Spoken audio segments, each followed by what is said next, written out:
What is up? Coach Emma here, and welcome back to the Fit Habit Life podcast, where we cut through the noise, talk real health and fitness, sustainable fat loss, and habits that actually work. And on today's podcast, I'm going to be talking about some uncommon ways to help you better manage your stress levels and just feel better day to day overall. And shockingly, it has nothing to do with nutrition and training, because I feel like I talk about that quite a bit. So these really are uncommon ways that people don't think about could be beneficial for their overall stress levels. But before we dig in, just wanted to thank you for listening. I really appreciate it. If you've been regularly listening to the show, I'd appreciate some feedback if there's anything you want me to talk more about, or if you just resonated with a lot of these episodes, if you could subscribe or share or rate the show, that just helps me get in front of more people. So anyway, stress. Let's talk about it.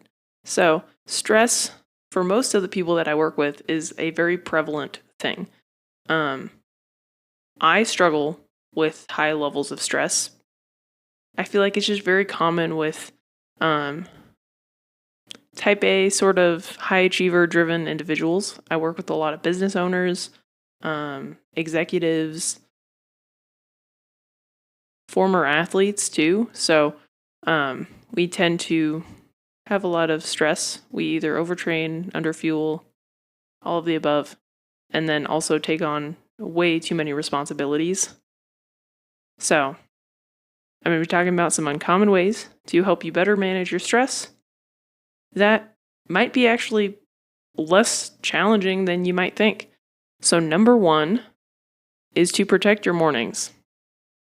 So by that, something I started doing very recently. And so that's why I wanted to talk about this specifically, because I've been dealing with just a lot of stress that I'm holding on that I don't need to hold on to.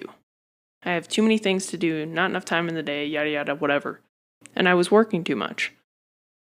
And part of it was just my schedule wasn't optimized. So I would take a break midday to go to the gym. That would always take a lot of time. So I switched up my schedule. Instead of waking up and working right away, I'm waking up, having a little bit of coffee, some carbs, finishing up a puzzle if I have one going,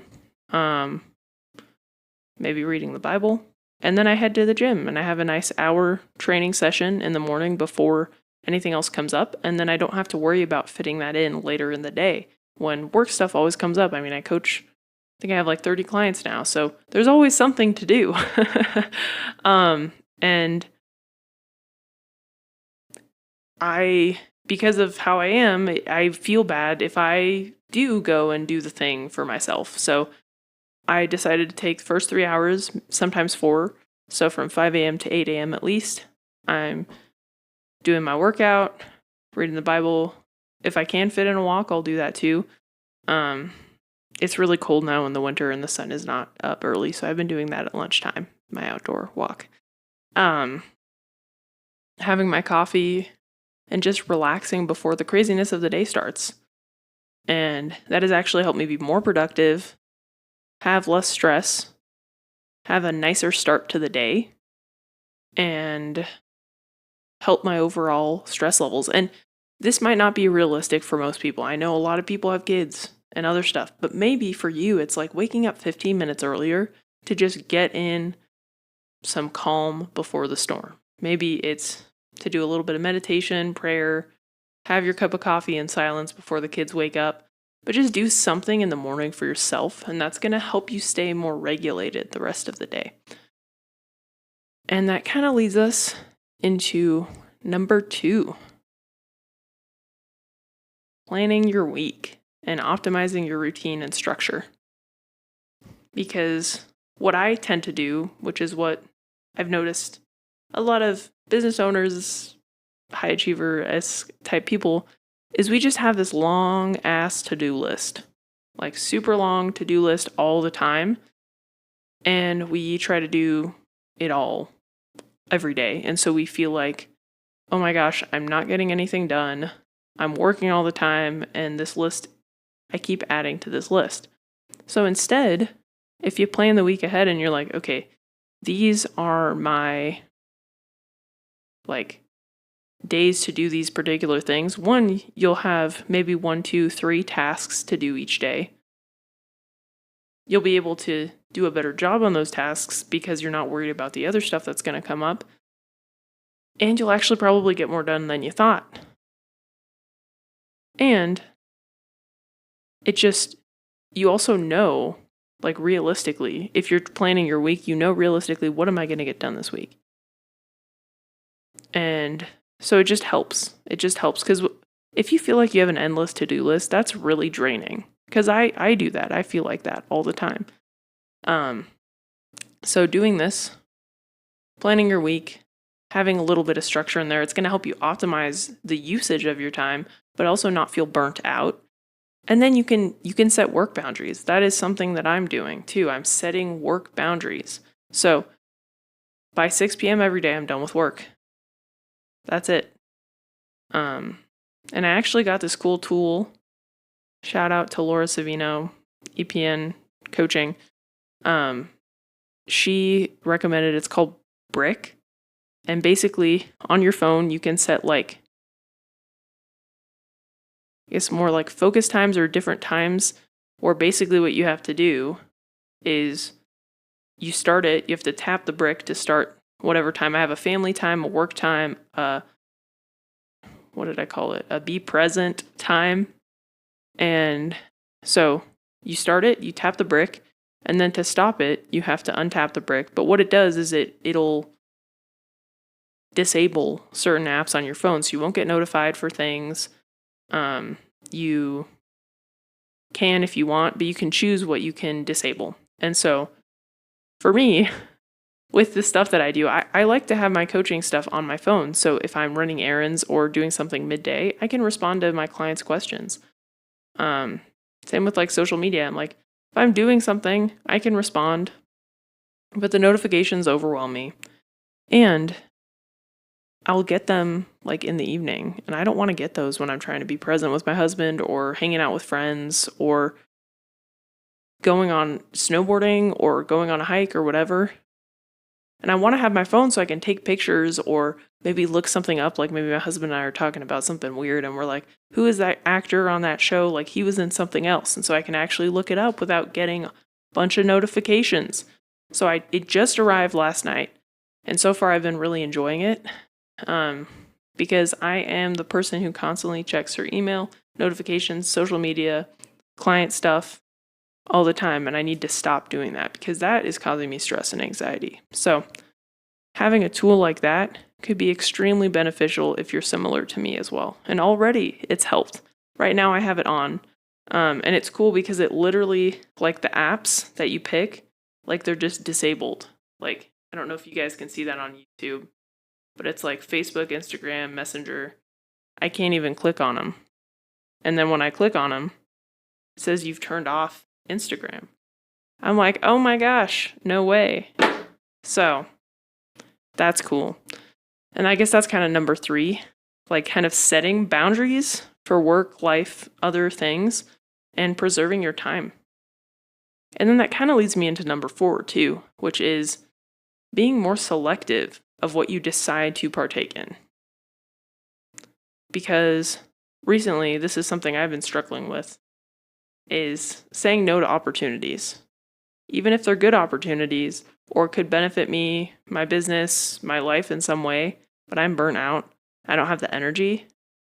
Every time I say yes to those things, I feel more drained and resentful and not recovered, and I have to spend more time recovering. So now I'm going to be more deliberate about what I say yes to. And I'm currently trying to reduce some of my to-do things and some of the things I'm involved with so that I have more time to focus on the other things that I want to focus on. And then also enough time to recover and chill. Which leads me into my next thing. Everybody, regardless of what you're doing, you should have one chill day a week. That's what the weekend's for. Obviously, if you have kids that come, like your kids might have sporting events or birthday parties or whatever. So that might be challenging. But usually, maybe it's because I'm in Utah, but usually it seems like Sundays, most people have a chill Sunday, unless you work for a religious institution and you're involved. Like I'm part of the worship team, so Sundays aren't very restful for me, unfortunately. But anyway, point being is everybody should have one free day a week to help yourself recover and recoup so you can better show up to the other days of the week. And one of my clients was telling me this, and I was like, yeah, I know, but I don't have the time. But I had to make the time because I was so burnt out from the holidays and other stuff that I signed up to do that I felt overwhelmed and resentful about doing, and it drained me even more. I had to take a whole Saturday off.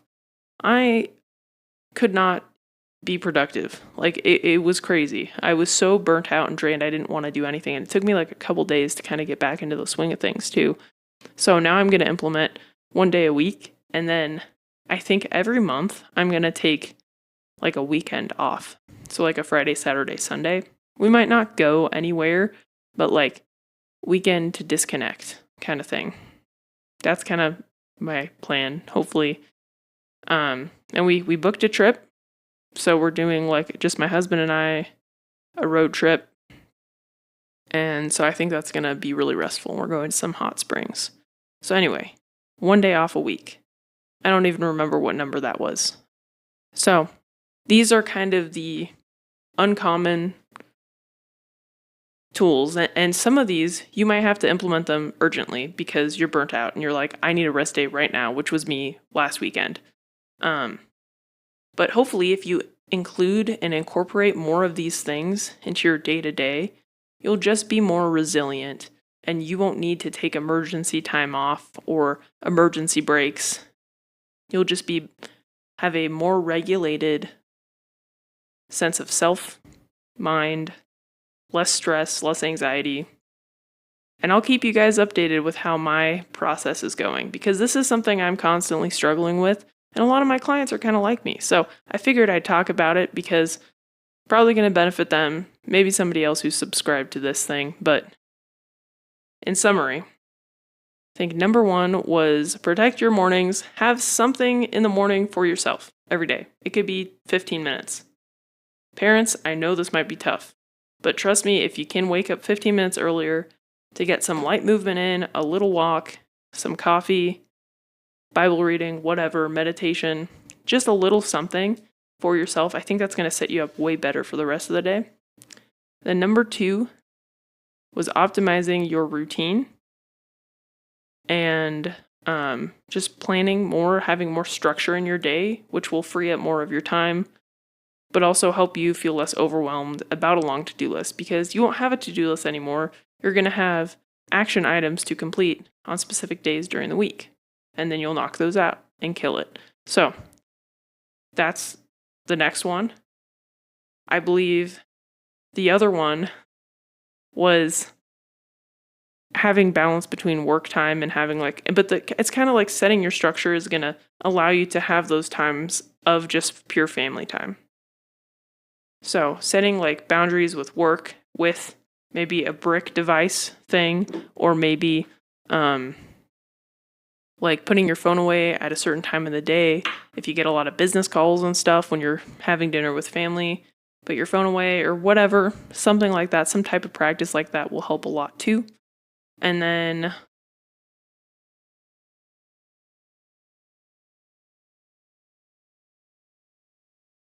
being more selective with what you sign up for. And this is a really struggling thing with moms because you guys, I've noticed the moms that I've worked with, because I'm not a mom, you want to be able to do everything for your kids. And I commend you for that. That is so awesome. But if you're overwhelmed and overworked, you will not be able to be as present or do as good of a job of showing up for your kids. So be mindful of that.